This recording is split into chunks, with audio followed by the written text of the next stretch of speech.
Experts are deeming the Adams County Courthouse unsafe and recommend that no one should be in or working at the building. If they do, they're advised to wear proper protective clothing.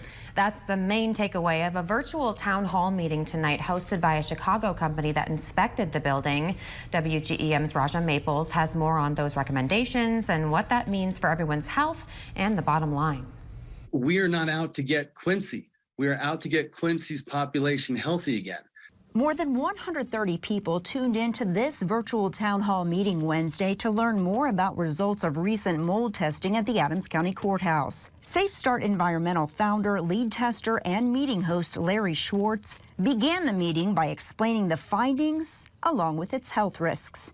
Knowing what I know, and I can't say I'm absolutely right, but my strong professional opinions are work should cease in the building, and during the temporary period, maybe people that need to be there should wear proper personal protection. When they go home, they should launder their clothing and take a shower. Anyone coming in the building should wear some PPE protection at this point. Schwartz wasn't alone in that opinion. 3 physicians who are nationwide experts in treating patients with chronic inflammatory response syndrome, also known as mold illness, agreed with Schwartz.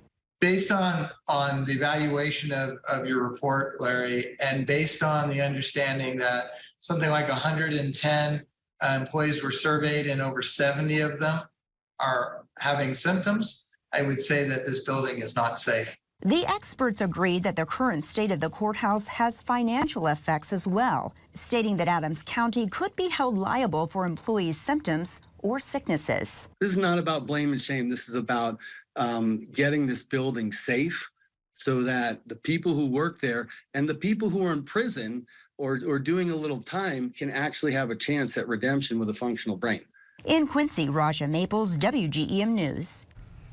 And the physicians also say there are only 6 companies in the country they recommend for mold testing, and one of those is Safe Start Environmental of Chicago.